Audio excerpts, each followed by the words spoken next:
liberal democracy is one of the good or one of the better alternatives that humans have developed in order to understand the political situation. I mean, we have had monarchy, dictatorship, authoritarianism. Some of these systems do prevail today in some countries, as we are aware. But by and large, the world has accepted liberal democracy with some of the very well-known characteristics as sort of the prevailing system, especially post Second World War. Of course, we know that China, with such a huge economic prosperity, is not a democracy, but China by itself is a very different subject economically, socially, and politically. So, leaving that aside, majority of the prosperous countries of today are liberal democracies. So liberal democracy has in a way come to stay. That doesn't mean that it does not face any challenges. In fact, that's the topic. Sorry, there's something wrong with my throat, so pardon me. So the challenges I will briefly mention. So that is the liberal democracy part. And when we come to capitalism, as you students, you are aware that we have had a thriving and sustained capitalism for a number of years, number of centuries. Then, thanks to Karl Marx, there was a revolution, not just in select countries, but basically it was a revolution of the mind, thought process, which sort of challenged the then existing excesses of capitalism. Then socialism, communism in various types was adopted in various countries. But then in the post-war era, and especially towards the 80s, with collapse of the erstwhile Soviet Union and with China adopting more of the capitalist way of operating the economy, though in a non-democratic framework, the things began to change, and it so happened that in a sense capitalism has remained as the only operative economic and political system, especially economic system today in most of the world, except there are exceptions like China and a major exception. But other than that, even in China, the operating economic model is definitely not now much of social ownership, but it's more of private enterprise. Even multinational corporations in a communist country and doing successful business not for 2-3 years but for 2-3 decades. Okay, so the existing operational economic model of today's world is definitely capitalism. But what is this? What is this capitalism? What does this kind of capitalism entail? Is this a good variant of what we call classical capitalism, where there is complete freedom of operation, freedom of doing business, equal freedom to consumers, all the sections of the society, etc., which could be called standard classical kind of capitalism? Is it in operation today, or is it taking a very different, unintended, undesirable, socially, politically, even economically, that kind of a shape? Are some of the issues which stalwarts have been now debating very intensely.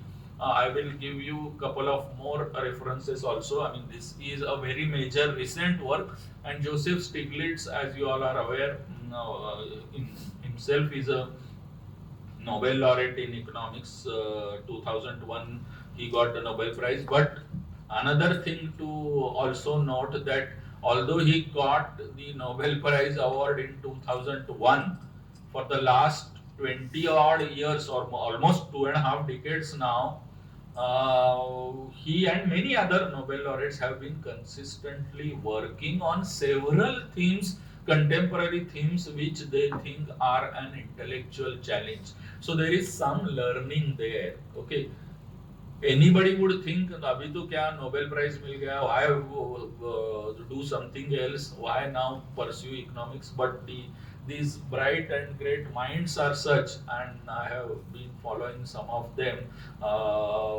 post their Nobel laureate Nobel Prize. So these are real stalwarts in this subject. No matter whether we agree with their basic thesis or judgment, is to my mind secondary. But there is a lot of learning that so many scholars are, after securing as coveted a prize as Nobel Prize, are still at trying to understand the modern society, modern challenges, come up with their own explorations, explanations. Okay, so there are some one or two additional references which I will tell you. So, as I was saying, the one of the principal challenges that although capitalism is more or less the only acceptable and accepted operating economic system in major parts of the world, and to that extent an unchallenged system as of now, does it mean that it does not have challenges? Does it mean that the way capitalism is operating today is in the best interest of the existing society for all the social groups, or is it getting more and more exclusive, leaving out a larger part of the society, so to say, out of market?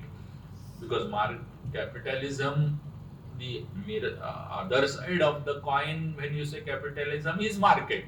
In fact, that's why precisely why it is called market capitalism. Okay, or rather vis-a-vis state ownership.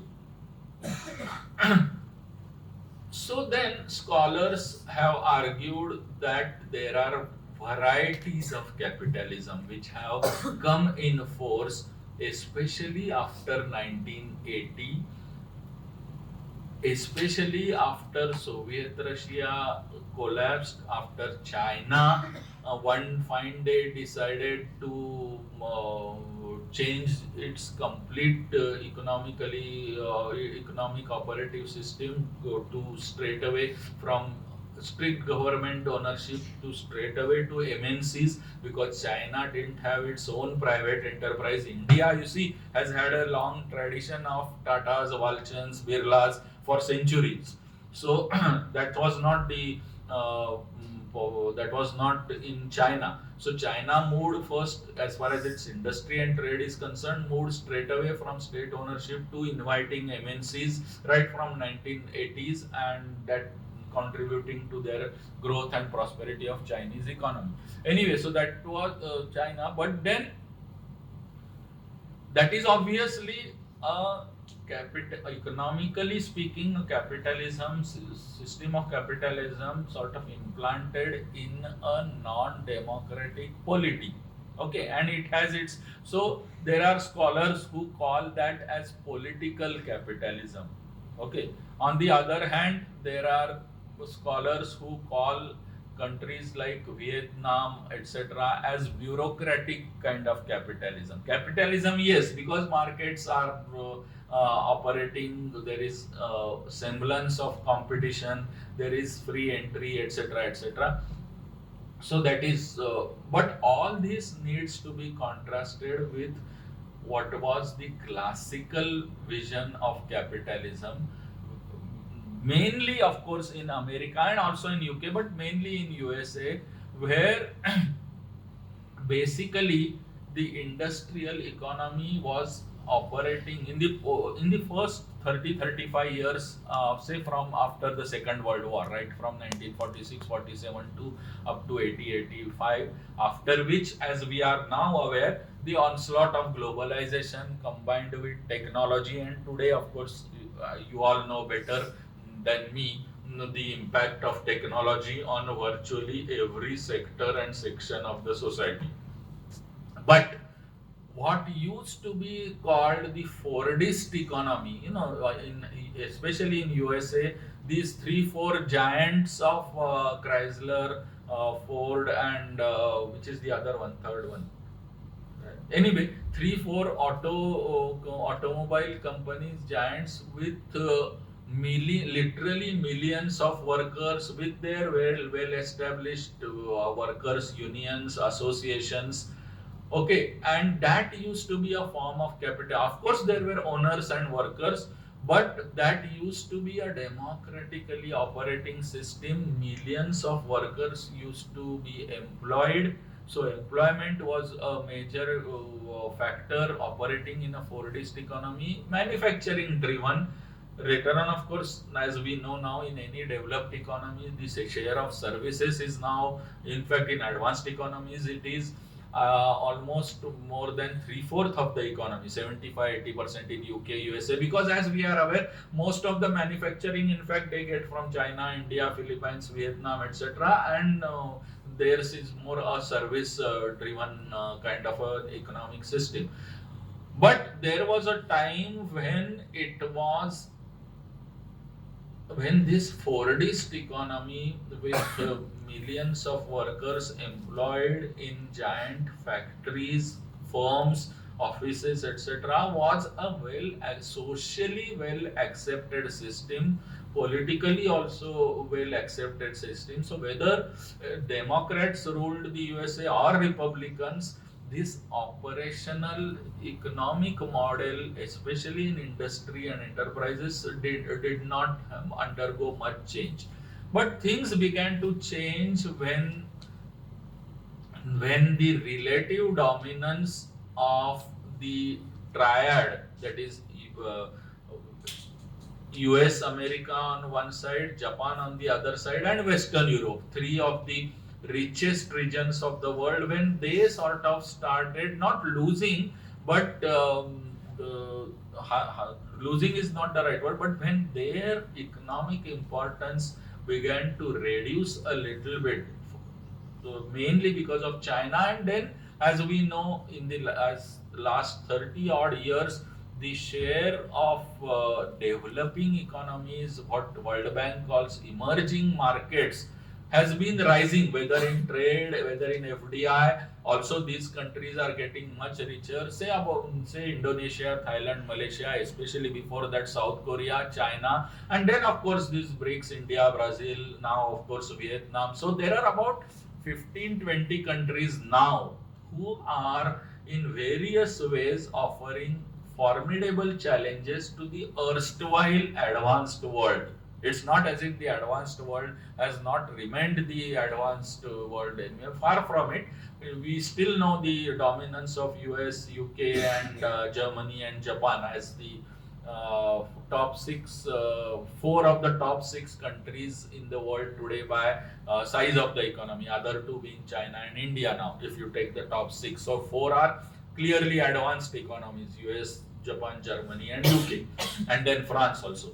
So all that remains, but the way world has changed, almost 40 to 45% of global foreign direct investment, that is investment by multinational corporations all over the world, which was just about 10% in developing economies just about 30 years back, is now 40-45%. So imagine the trade and investment flows coming to developing economies now, because advanced economies have discovered that these are now the growing markets, and multinational corporations, as you are aware, will always scout for better markets for tomorrow, better processes, better policies. And that's also the reason why countries after countries are opening up, including India, opening up their economies to get the foreign direct investment.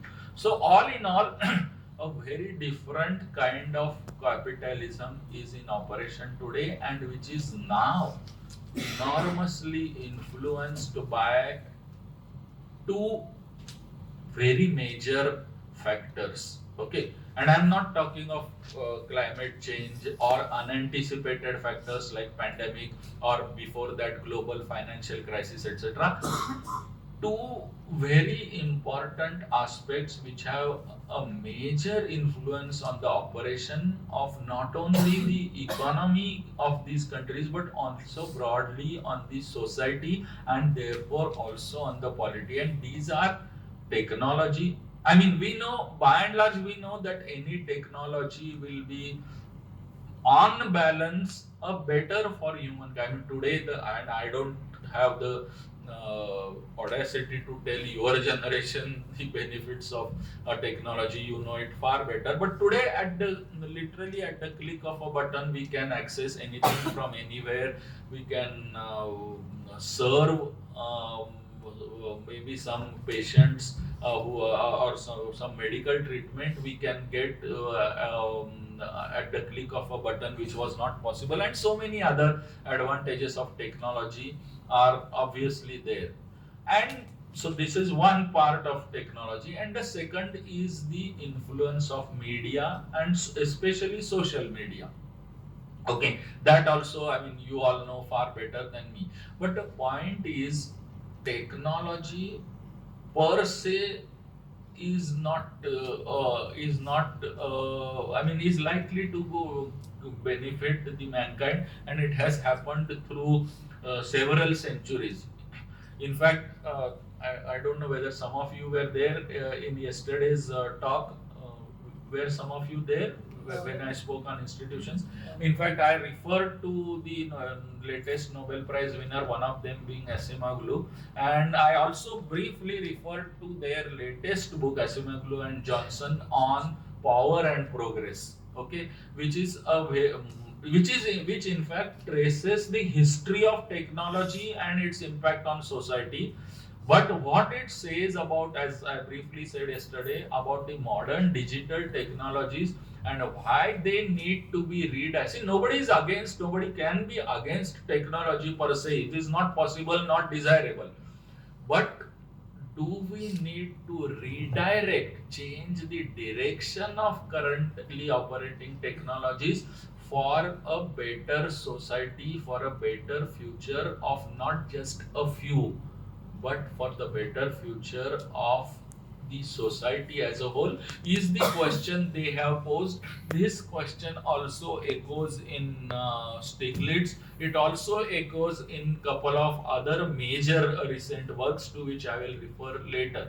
So technology and media, and what is happening, as in fact in Trump 2.0 we are seeing that, is if the polity of the day of as powerful and rich nation as USA, if it gets unduly influenced by these tech giants, be it Microsoft, be it Tesla, be it Google, be it Amazon, Facebook, all those 10, there is some acronym, I believe somebody from my class told me, what is that? GAFAM. Google, Amazon, Facebook, Apple, and Microsoft. Yes, GAFAM. Maybe you could have even, because I may be out of date in saying this. So this GAFAM, somebody added Netflix there, so you can have your own special acronym there. So anyway, so these are the kinds of tech giants. One need not speak about their economic power, their market capitalization, etc., is bigger than GDP of many countries put together. So that we need not go into. But more important, as I referred briefly yesterday to, is their power of persuasion, which is quiet, which is subtle, which is absolutely non-violent, in a sense also democratic because it's decentralized.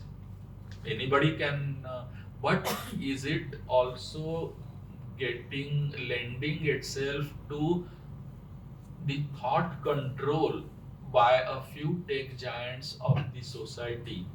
Then is this a desirable thing? And what if the polity of the day, in connivance with the tech giants and with the influence of media and social media, we get a very different picture of very exclusive, elitist kind of a society emerging out of this possibly, and leaving large portion of ordinary, less educated men and women, and mind you, even in advanced countries, I have not even touched India because that's not the subject matter today. You will be perhaps surprised to know that there are serious research works now in USA. There is a book by a very eminent historian, economic historian called Peter Temin. It is called The Vanishing Middle Class. What he is saying is that USA is more or less having very poor people and very rich people. I mean, this is a very crude and diluted way of putting his entire thesis.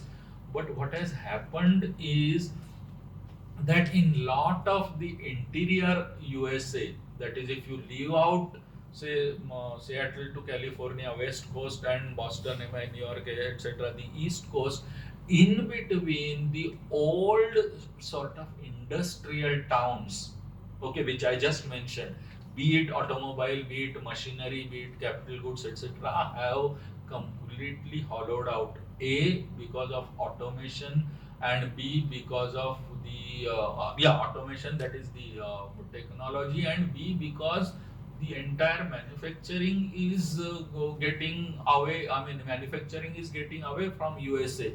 So, and you see the kind of stories of US professionals which we generally come across, because most of our relatives, their children, professionals, etc., are mostly, this is not 100% correct, mostly come from the coast side, right? I mean, we get the view from the Bay Area or from the financial centers like New York, New Jersey of the world. But in between, there is a whole of America, and there are serious scholars who have argued that this is a very undesirable trend of the last 25-30 years, with the hollowing out of middle class, technology working against rather than with workers.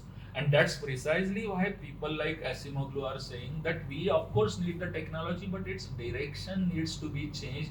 Today's modern digital technologies are, to his way of looking, are concentrating excessively on two things: surveillance and automation. More data secrecy, data. Then I'm not completely naive in all this, but then there are related problems of data privacy, security, and all that. I mean, you all know all these things far better. So all these problems are arising, and scholars are saying that there is a possibility that these technologies can be directed in a better way. These media, the unholy alliance of society, of polity of the day, media and technology, can still be rectified. The choice should not be in the hands of the only the government, the few tech companies, and the media. The choice should be a socially based, a truly democratic choice. And the Ashimoglu, in his book Power and Progress, has argued that only when these choices were made by the society as to which technology will prevail in the earlier, he traced the history of technology for thousands of years. That is the subtitle of their book, Power and Progress, the history of technology for 1,000 years. And he has made a very fundamental point. Again, it could be debatable, but that's not the point. That whenever societies made this choice of technology, all stakeholders prospered. And now increasingly, see why USA and UK, especially USA, is confronting this problem of enormous inequalities, growing inequalities. They are not, so you may not find in the middle of entire USA, other than the coasts, such rich areas, regions, very far and few and far in between, unlike the coastal areas. So there are regional inequalities, there are still men women economic inequalities, there are interpersonal income inequalities, and growing. Why this has arisen? Because the way polity has managed to combine, and way the tech giants subtly are taking hold of the political and the social process is something which we need to watch out for. Again, please understand, I am not, to be fair, I am not even supposed to make any kind of judgment on these very formidable and very significant political, economic, and social matters. So, what I am putting before you is that these are now some of the growing perspectives on these issues. And also, please understand that whenever these economists, for example, Joseph Stiglitz, I mentioned Acemoglu, both Nobel laureates, Martin Wolf, okay, is an economic commentator of London Financial Times for last 45 years, and a very well known in the economics profession also. His book came out in 2023 called Crisis of Democratic Capitalism, which I had an opportunity to review for the Economic and Political Weekly.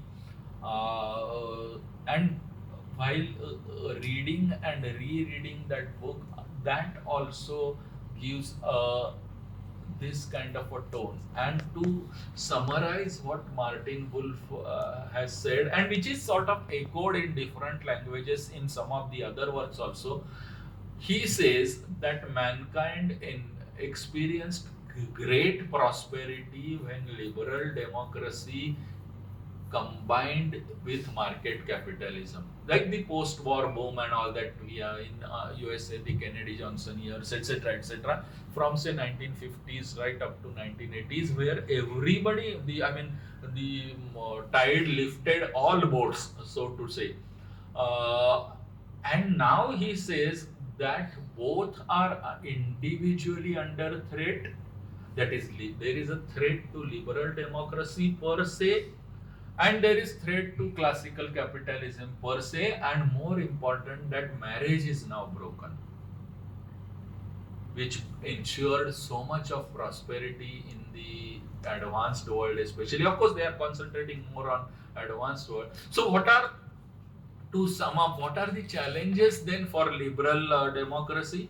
And herein I must also refer you to the work of Pranab Bardhan, whose 2023 book, again, A World of Insecurity. Again, that's something which has a lot of content on the current Indian polity and economy also. That also you must see that. The book is titled A World of Insecurity. Pranab Bardhan, easily available anywhere.